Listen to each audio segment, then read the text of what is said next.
Hey! How's it going?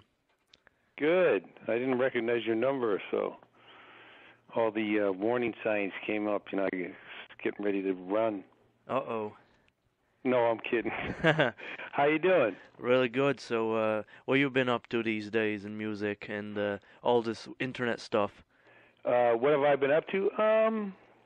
Well, I have a almost a complete album written, and we're trying to figure out, how to get it out there, how to market it properly. I think we're probably going to approach, sort of a wide spectrum of, independent labels, and see if there's a way to, to sort of to get the message out. You know what I mean? So it's been a long time. I've been playing a lot of guitar and, singing and writing with friends of mine, and that's pretty much where it is. I have to. What happens with me is I end up playing and writing just for myself, and then somebody says, "Hey, why don't you try to get this out there and see if any live shows can happen as a result of that." So that's kind of where I am right now. I haven't. I've been playing a lot and doing all the stuff I'm supposed to be doing since Phoenix Down. I've just been kind of under the radar. I just haven't been pursuing the sort of public stage so much. So that's about it. So basically, with the internet, you'll be able to publish something good. Well, yeah. I mean, it's one of the plans. It's one of the ways I want to do it.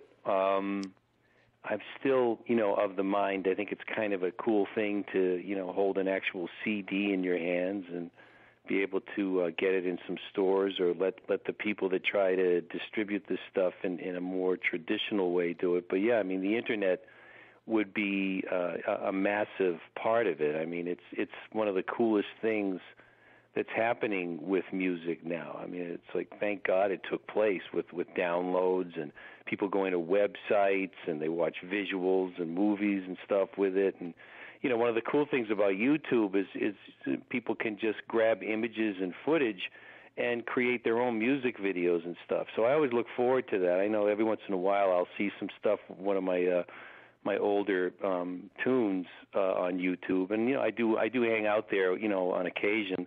And it's just, it's kind of a cool thing. I think YouTube and technology like that is a huge opportunity for people to communicate with each other. So yeah, that's part of the plan. And besides the music, you spend your time with computers a lot?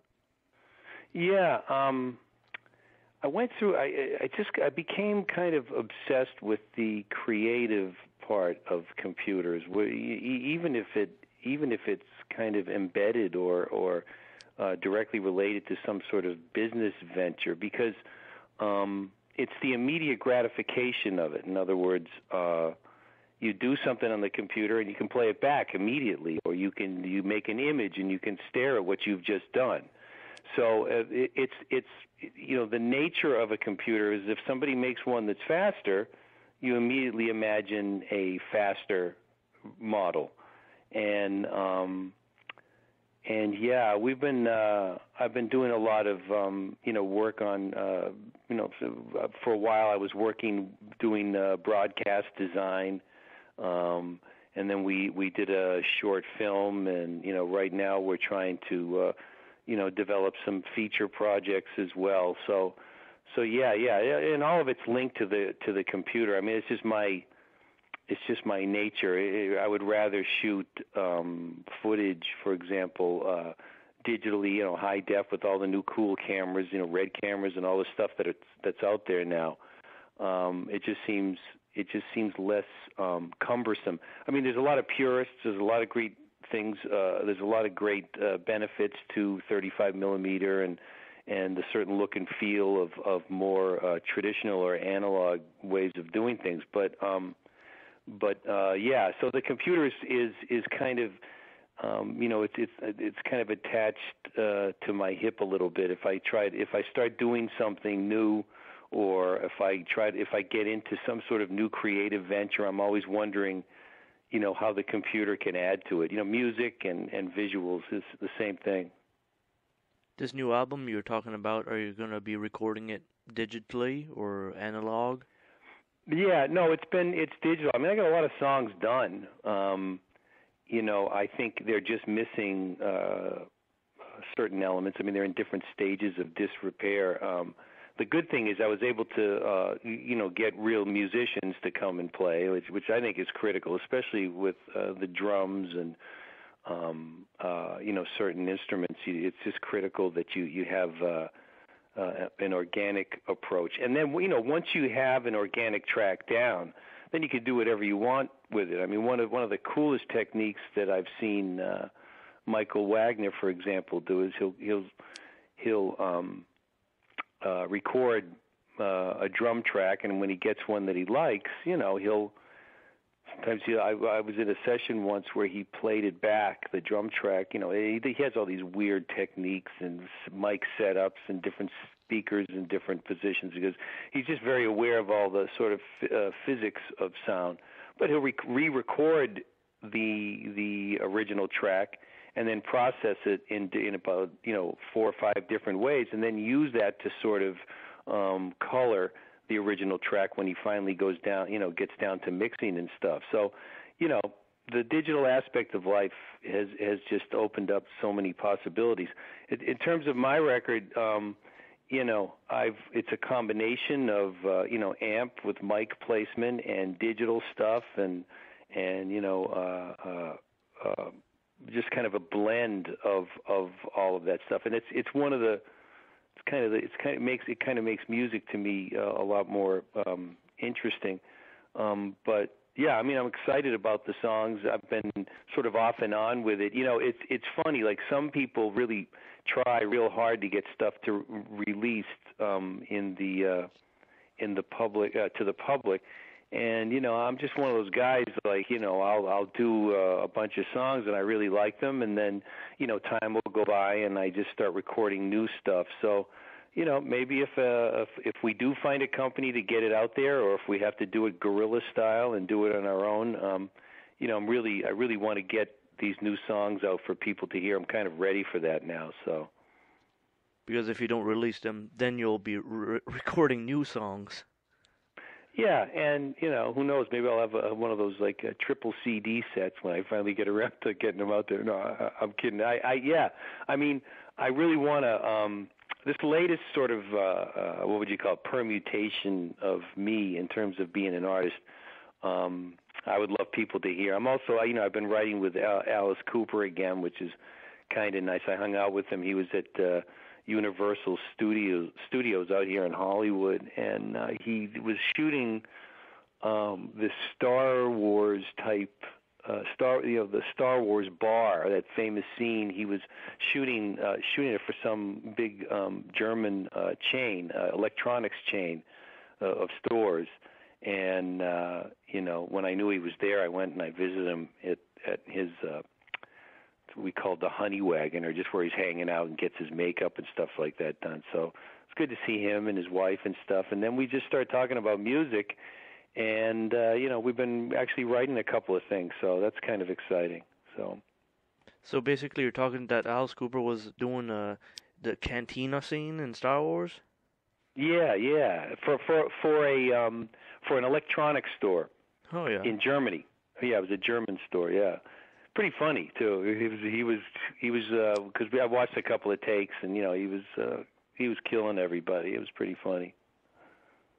Going back to your Alice Cooper days, your machine gun guitar, do you still own that? No.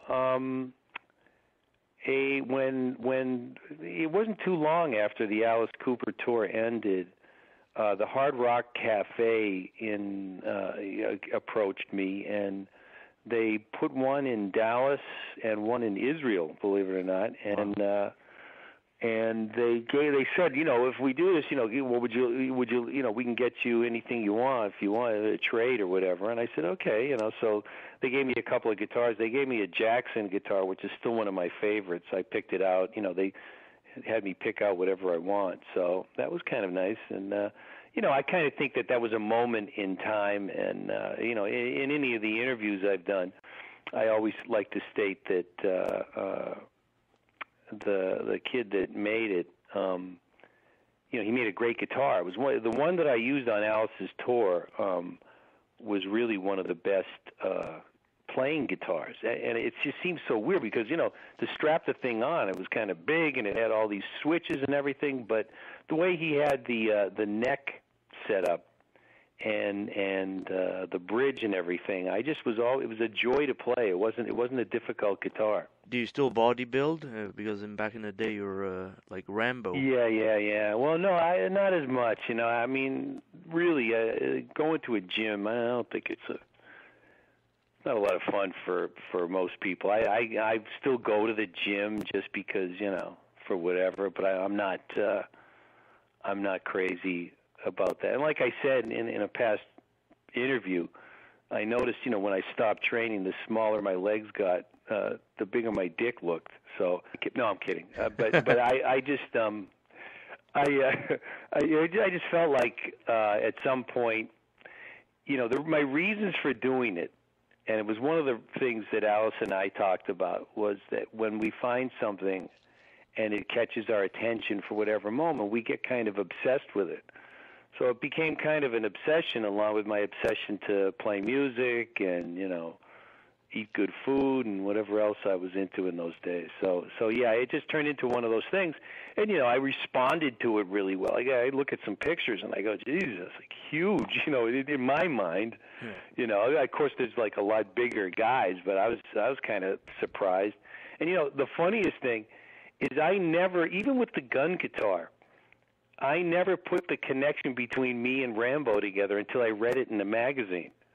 That shows you, kind of clueless I was. I had no. When somebody said Rambo, I went, "Yeah, I do look like that. It's ridiculous." So it was kind of funny, but we had fun. That was the thing. Is just having fun with everything. I think me getting big like that was more of a symptom of all the sort of excessive lifestyle that we had. That Alice and everybody were just kind of into. Which is still around today. It's not over. It's just a different style. Also, that size that you were, was your playing style getting to be more difficult with the speed and stuff? Yeah, that was one of the things that people used to wonder about. When you're lifting weights and everything and you're playing guitar, I really protected my hands. I mean, it's good to be in shape or whatever. Everybody has different ways of doing it, whether you want to be 80 pounds or you want to be big or whatever. But, I was always very aware of, my hands and just, taking care of them, So yeah, I don't know how much it affected the speed. The thing is, too, is, it wasn't until I'd say Raise Your Fist and Yell and then my Saints and Sinners record that I sort of I would think maybe polished some of my techniques in terms of playing and sort of blending sound and phrasing and melody with speed and everything. I mean, there's certain solos, some of the Constrictor stuff, I think Life and Death of the Party, and there's a few solos there that I really kind of love just for their melodic approach. But I think I was really I think I got a lot better at, sort of blending the techniques that I had in my fingers, so that they made a lot more sense in terms of the songs that they were in. So, yeah, but the weightlifting really didn't affect anything in terms of my playing. Maybe my pant size, but that was about it. For your amps and stuff on the Constrictor album, let's say, what type of amps did you use back then? Yeah, it was a combination mostly of. I have one of the best things that happened to me is I ran into a guy named Bob Bradshaw who is still around, I believe, and he does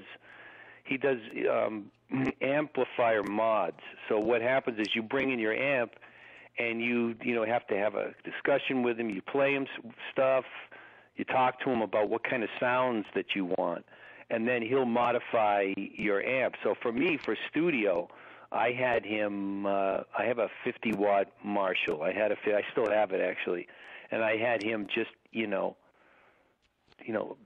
fine tune it so that it became a Bradshaw custom amplifier, and it has a certain sound to it. And then in terms of the Alice Cooper tour, he developed an effects rack for me and a foot pedal that I could, blend different sounds and choose different effects that I wanted for, whatever song I was in, So, he's the best, If it depends if you want a punchy or fat sound or a real clean sound or classic Strat or whatever. A lot of it has to do with the guitar. And then if you want kind of, a Rolls Royce in terms of, your amplifier style and how the sound gets out there, once it leaves the pickups, then, it's good to have some sort of a custom version. I did that, on the first record. I used that and a Roland Chorus amplifier, for certain effects. I really loved those old Roland Chorus amps. So he called it Jazz Chorus, or Roland Jazz Chorus. Probably the same one like they got now, like the famous legendary Roland Jazz amp, probably. Yeah. Well, I mean, I'm not sure how much of a tube amp it was. I think it was, but it had a real cool sound. In terms of living on its own, you plug into it and then set up the mic. I usually like to blend a couple of things, especially in a studio, because the studio can be such a vacuum, such an airtight environment that, it's good if you can,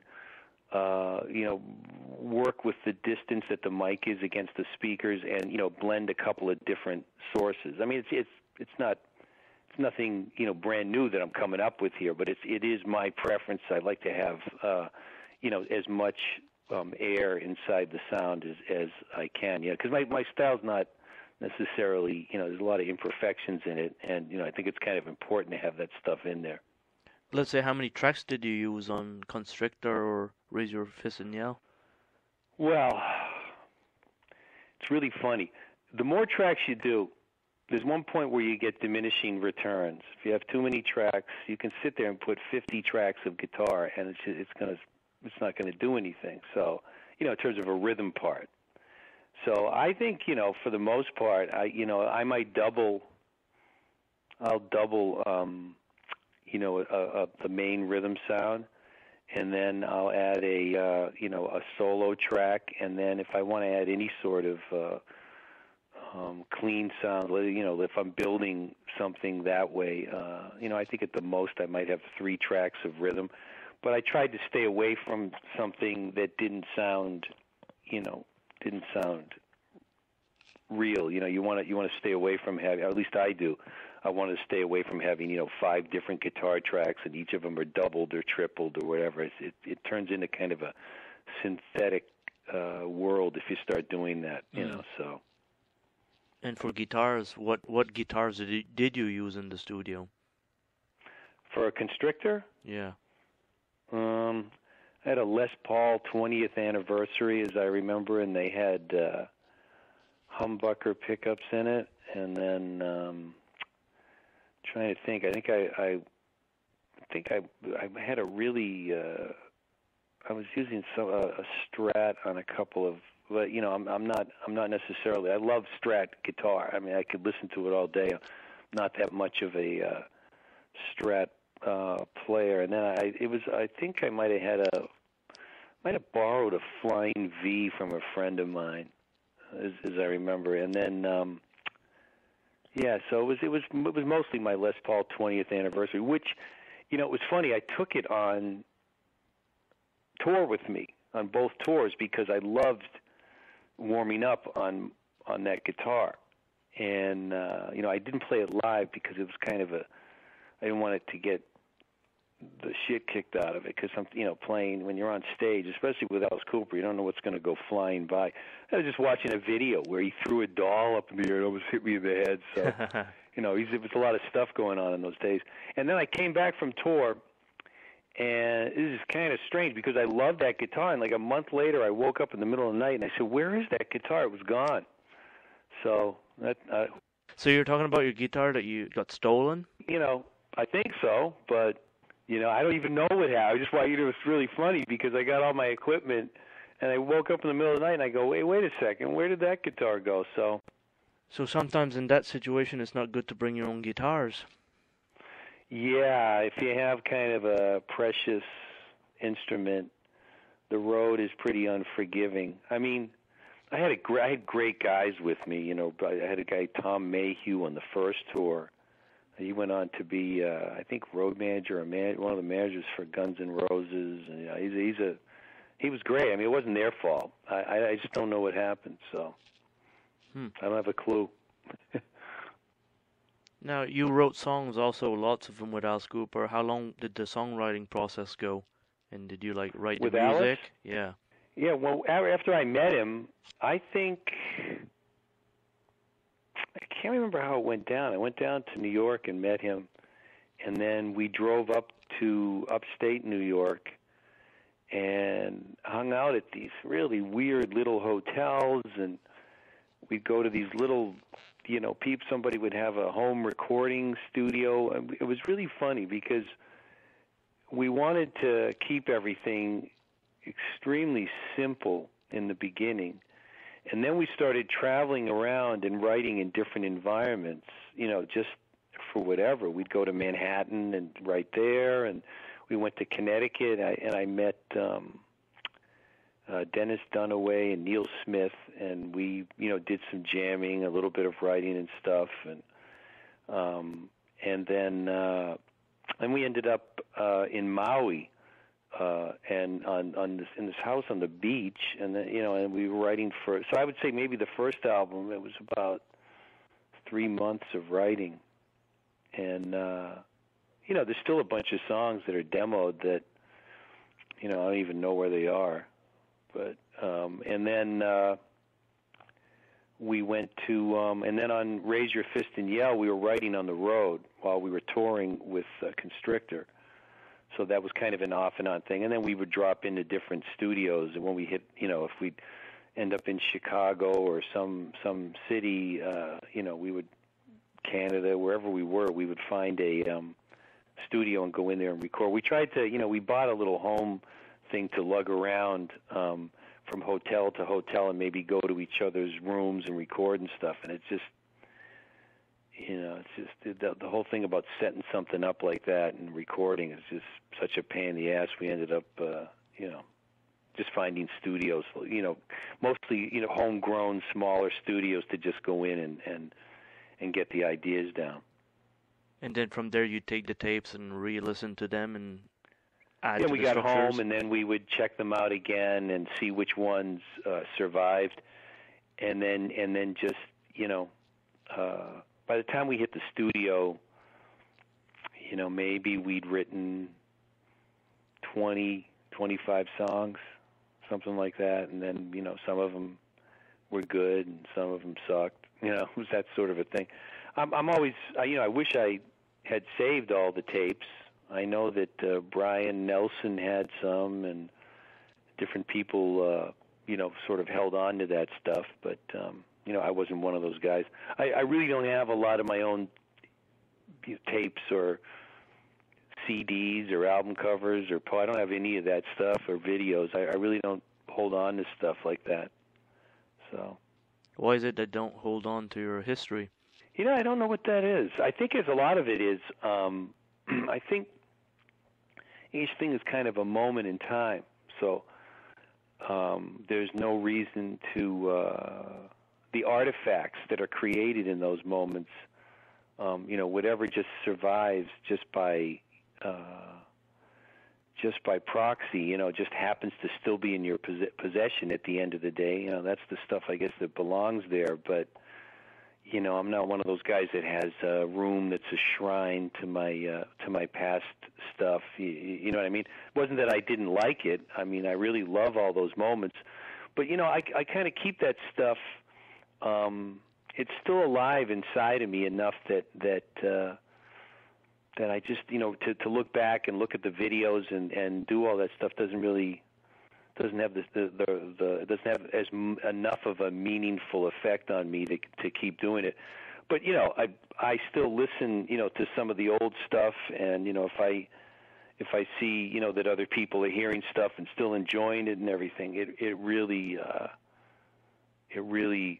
kind of freaks me out, because, you know, when I look back at those days, the true value of it kind of everybody. You know, it was like when we got on stage, and you know, it was Alice, it was me, it was the crew, the rest of the band, the record company people, and the audience. And you know, you think about the sort of relationships that you build. You know, you when I created Saints and Sinners, and it went out there and people listened to it, and some people are still listening to it today, and you know, that sort of connection with other human beings is really 100% what it is. You know, it makes the first time I picked up a guitar when I was a kid, you know, those moments are intertwined. You know, that moment and the moment somebody picks up my CD and listens to it today, it's all part of the same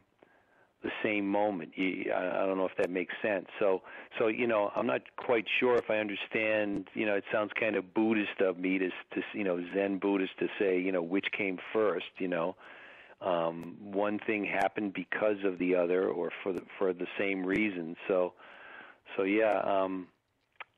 You know, that's the main thing that I learned, is that it's the connection with the sort of, with everybody that came in contact with the music. So, but no, I don't save all that stuff. You wrote with Kiss, Paul Stanley and Bob Ezrin. Yeah. How did that come out? Was Bob Ezrin. Bob Ezrin was the guy that initially heard my tape way back when. He was the guy that heard it, and he, you know, he hooked me up with Alice. And then, you know, Bob's a tough guy. You know, it's like our first days together, it wasn't like we were going to have a fist fight, but you know, you know, when you get up in that level of people that have done, you know, kind of amazing stuff and innovated the music world, and you know, they have a it's kind of a no bullshit internal clock in terms of how they deal with people and how they handle things. So, you know, the standard just rises dramatically once you're sitting down with those people. And, you know, their whole thing is testing people and stuff. Bob and I were like, you know, we were at each other's throats there in the beginning, and then we started becoming really great friends. And so after that, you know, he hired me to come and play on a Berlin record, and then won some stuff with Rod Stewart. I recorded with him, and that was he was one of my idols. So that was an incredible moment to sit down. And I remember when I recorded with Rod Stewart, he had me come in, and I thought, you know, I didn't even know if Rod Stewart was going to be there. I thought I'd just come in and play, you know, a couple of solos or some rhythm parts. And what ended up happening was Rod Stewart was there, and he went into the vocal booth, and I actually played live with him, and to hear that voice coming through the speakers, I mean, that was a total gas. And then when he, I guess he was writing or working on an album with Kiss, and he called me in to write with Paul, and you know, I went up to Paul's house, and we wrote a song called "Take It Off," and you know, Paul's an amazing guy. I mean, we had a great time, and you know, we ended up hanging out and going to movies and having lunch and stuff like that. You know, I went to his birthday party and stuff. So you know, we had a good time after that. But that's how that happened. And I, you know, Gene and Paul are, you know, it's part of that same animal of guys. You know, they have kind of a high standard. They have a good work ethic. You know, they work hard for everything, and yeah, so that was a good experience. And it was funny because I did look on YouTube. I happened to see one of their performances, and I went, hey, you know, here's the song that I, you know, play it live. I can't wait to hear this. And, you know, I think they had all these strippers come out on stage. It was pretty funny. I was going, oh, there's my song. But that was funny. Yeah, that's on their Kiss DVD. I've seen it too. It's quite awesome. Yeah. And it sounded so amazing. I mean, they got such a recognizable, massive sound, you know, and Paul's voice and all that stuff. It's just signature. It's signature rock, signature metal. You know, they make history every time they play. So. Did you happen to see Vinnie Vincent in those sessions? Old Kiss guitarist? No, the only time I saw Vinnie is when he opened up for Alice. He opened up for a lot of our shows on the Constrictor tour, and yeah, he was good. I used to go out in the audience and listen to him play. Very aggressive style. And you know, the guy in our band, Devlin Seven, the other guitar player in Alice's band, actually grew up with him, which I thought was funny. I mean, they literally went to elementary and high school together, so it's kind of funny. Yeah, Vinny's a monster player. Oh yeah, no doubt. So Rod Stewart, what album did you play with Rod Stewart? You know, I don't even remember the name of it. Wow. Yeah. That shows that you don't collect your old stuff. I really don't collect it. I really don't. You know, I can. I'll find out which album it was. It was. I mean, I had already done Constrictor, so I think I had already toured. So it was somewhere in that area, maybe between Raise Your Fist. Yeah, it was between the Constrictor and Raise Your Fist. Whatever album he did with Bob Ezrin. That's the way you would find it. Whatever album he did with Bob Ezrin. Okay, that's easy enough. Yeah. I'll find out real quick. But, I mean, you can imagine, I don't know if you're a big fan, but you can imagine, you know, hearing that voice. And it was like a blues song, one of the songs we did. So I was, you know, I had heard, you know, Ron Wood and him playing, and, you know, I was just thinking, like, man, this is that thing. You know what I mean? It's such a distinctive voice, you know, came through the speakers, and I'm sort of riffing around and behind him and stuff. I was going, oh, man, that's so hot. Were you a big Jeff Beck fan? Speaking about... Jesus, yeah. Yeah, and him with Rod Stewart. That's magic right there. I mean... I don't know how that happens. There's a couple of guys like that, you know. Hendrix was a huge influence. I thought the rhythm guitar playing of Jimmy Page and, you know, some of the sounds that he got and some of those solos, you know, just stunning, you know. Eddie Van Halen still is insanely great.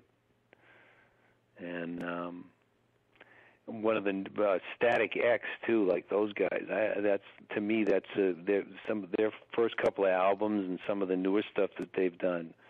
It's another one of those you know, minor miracles of recording and style and just, you know, getting the whole picture of what they're trying to do. So you keep a big balance with the music from Static X to, you know, Jimi Hendrix.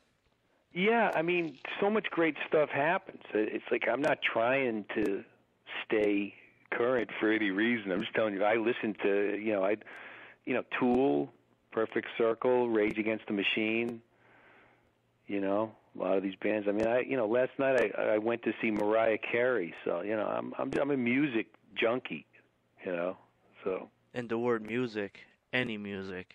Yeah, I mean, music that I think is good. Well, yeah. But, you know, but if you really sit down and you listen to the greats, you know, the stuff that you believe is great, then it's only going to, you know, make you, if you can broaden your scope. You don't have to. I mean, people that only listen to, you know, jazz or some, you know, one type of music, you know, fine. It's fine too. I just happen to notice a lot of stuff. I listen to a lot of Japanese music as well. There's a artist named Chitose Hajime who's pretty amazing, a female singer, and I listen to enka, which is traditional Japanese music. So yeah, I mean, I'm saturating my mind and soul with music all the time. That's spelled E-N-K-A. I don't know if you're going to use it, but you know, there's another band. What was it? Is it pronounced Rammstein? Rammstein, that yeah, band. from Germany. Yeah, geez, that.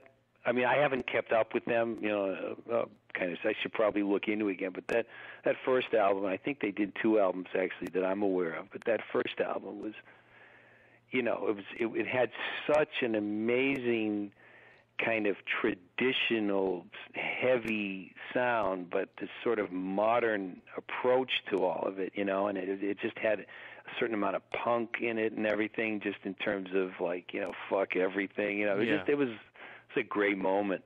So. And they released a new album, I think, Rammstein, from what I see. Oh, yeah? Yeah. Yeah, I should check it out. No, definitely. See, the thing is, it's the sophomore album for bands, and then the later ones that they do, they're all worth looking into. It's just for me, like my musical soul sort of travels around so much that I'll hear something else, and I kind of log bands that I come in touch with into a certain moment of my life, and then if they end up coming around again, it's great. So. When you joined Alice Cooper, did you look at his back catalog also? Like, certainly in the 80s catalog, like Flush the Fashion, Zipper Catches Skin, Dada? Well, I had opened for Alice during one of those tours. I didn't know him. But it was years before I met him, and it was in New York, upstate New York. There was it was kind of one of the bigger venues in the area, and I think it might have been the I can't remember which tour it was. I think it might have been the Flush the Fashion album. But what happened was when I met Brian Nelson, because Brian was with Alice at that time, and he made sure that I got up to speed on everything. So I ended up listening to all the stuff. And then, the thing that Alice and I discussed was we wanted to have a kind of a heavier approach, just a little bit of a more thunderous sound than what he had been accustomed to. But our job was, and, I felt this, was to try to maintain, a sincerity in terms of, the past sound that Alice had. So it was kind of a difficult task, to sort of combine those two things, and then to also write, with an eye on the live show and try to, put together. He and Shep made me musical director as well in terms of the live performances. So we had to kind of write around the theatrics that take place with Alice, and that's it was so much fun. It was really a great time. But yeah, I mean, I had to acquaint myself to learn the new songs. What I did was I learned the songs from the original albums and was able to play them in the style of Glenn Buxton and all those guys. And then we built a new sound and approach from there. It was kind of the only way to do it and be real honest about how we were doing it. So. And, Alice, one of the great things is when Alice and I met, you could tell that the more we played together, I mean, if you listen to the vocals on Raise Your Fist and Yell, I mean, Alice's voice was just really, to me, it was really amazing if you just sort of concentrate on it. And it didn't sound exactly like it did during, the 70s and stuff when he had, Welcome to My Nightmare and, Public Animal No. 9 and stuff like that. But those were Public Animal was one of my favorite vocals of his. And he started to, I think he captured and surpassed some of that stuff in terms of like the strength of his voice and how aggressively he was attacking the songs during the Fist album. So the song structure was really harder too, and with the music melodies, and you can tell the voices were a lot stronger. You mean on Raise Your Fist? Yeah, Raise Your Fist and Yell. Yeah. Hardage album. Prince of Darkness, there's so much going on. And, that particular song, he wrote, I remember he was laying on my couch, and he wrote those lyrics, took him like a half an hour. And, if you listen to those lyrics, they're pretty insane. I mean, I'm always amazed by the lyrics on that song. But, we had fun. I mean, we wrote kind of a little trilogy. That whole side, I think it's side 2 of that. I guess there's no sides on a CD. But Prince of Darkness and Gale and Roses on Chop, Chop, Chop. And, that sort of section there I really felt that Alice and I were beginning to now capture a theatric view, kind of a visual style in terms of our writing. So, but yeah, that was a very that album. I think we really hit the ground running coming off that tour. Another album would have been interesting to see what we would have come up with. For me. Well, for sure. Yeah. I mean, I remember when that album came out, I wasn't too old, and that was a pure, great album, from 1987. Yeah. Perfect timing. Yeah. Too. And he his next record, did well. I mean, he hooked up with Desmond, and I think I played on one or two songs on that one, and then I ended up, working with Desmond on my record, so... But yeah, I mean, I'm really glad it's like an uncompromising view of that moment for Alice and I. We just kind of like slammed that style so hard, so I think we got a real sort of stylistic moment, in terms of the Cooper history. I was really happy to be part of it. Well, Kane's been a real pleasure talking to you and all the stuff you remember from the days, Awesome. Yeah. Well, Jason, I mean, the internet is definitely a fantastic tool. I mean, and if you look at the trends that are taking place now too, I mean, in terms of handheld devices and stuff, there's a quantum shift that's taking place. And for example, in Japan, I go to Japan a lot, and the computer sales just from the younger culture there is kind of slow, because they're shifting to their handhelds, and they don't necessarily need a new computer in order to do their work or to chat or do this and that. And like, to me, the real exciting innovations are coming from things like Apple's tablet and the iPod and iPhone and stuff like that. So, we'll see how it all sort of clears out. But yeah. Oh yeah, because now you can do everything with these little applications. Yeah. No, absolutely. You can put your whole music collection in an iPod now. Yeah. Yeah. On your phone. Yeah, that too. So, that's getting crazy. But Have you seen the tablet? No, I didn't. Yeah, check it out. For someone who's that, you're so vested and embedded in sort of the, internet culture there, you take a look at that thing. It's going to be incredible when it's for sale. Do you have one? So, no, I didn't get one yet. I've just, I have I do so many things on the computer. I got like a bunch of G5s and stuff. Usually I use Mac stuff. I mean, I don't have anything against PCs, but I just started on a Mac. So. Oh, okay. All right. Well, I look forward to talking to you again, and good luck, man. I'll talk to you soon. All right. Thank you very much. Have a good night. All right. Bye. Yeah, same to you, Jason. Bye-bye.